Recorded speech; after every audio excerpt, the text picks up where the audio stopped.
When we first meet other people, we make a judgment on them in seconds. However, we are very polite. We will allow that person a few minutes to prove that judgment correct. That judgment is based on our background. We need to be aware how our framework influences our perception of others. If we take ownership of our initial responses to stimuli, we permit ourselves to have a more open mind to communication. It helps if we understand interpersonal communication is 55% nonverbal, 38% how you say something, and 7% are the actual words that you use. 55% nonverbal communication includes appearances, gestures, facial expressions, eye contact, body movement, environment, and personal space. So let's deal with that first. Nonverbal, 55%, appearance. People respond to other people based on their age, race, gender, and personal appearance.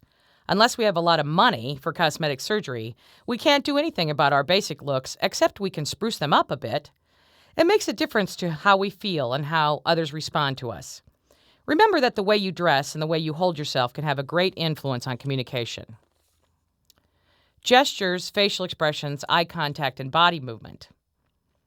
I put all of these together because I caution anyone about making assumptions about them separately. There are many books that will define exactly what a gesture means. A single gesture, however, can have many meanings. For example, there is the speculation that if a person we are speaking to crosses their arms in front of their chest, they are closed off and unwilling to listen to what we have to say. In some cases, this may be true, yet I know that here in Nebraska, sometimes it's cold, and we need to fold our arms in front of us to keep warm. Or perhaps we just don't know what to do with our arms. Perhaps it's a habit. When interpreting nonverbal body messages, be sure to look at all areas of the person. If their arms are crossed but they are maintaining eye contact with you and nodding, they are still listening to what you are saying. The rule of thumb should be that if you feel you are getting mixed messages from nonverbal signals, ask the person directly about what they are feeling.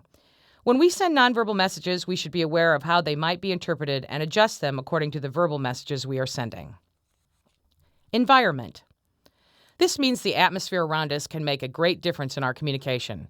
If we are communicating in a restaurant, our office, or in someone else's home, we will adapt our communication according to that environment. Trust me, my students communicate much differently with me at school than they do when they have come to see me perform in a comedy club.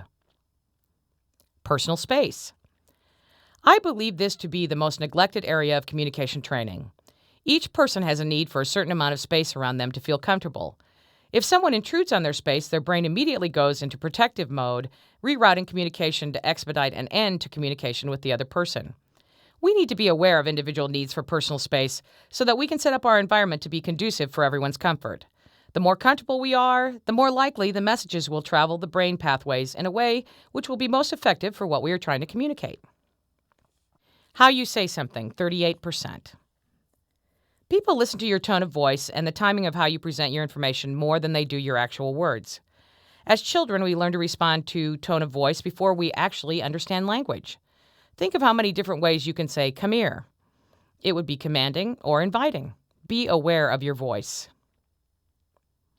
Words, 7%. Words are not the biggest share of our message, yet we do have to remember that words do shape our world. Our choice of words can determine how the other person responds. For example, if I said to you right now, "Whatever you do, don't think about your toes," what are you doing? Thinking about your toes, right? Because I planted that thought with my words. Therefore, you're doing exactly what I asked you not to.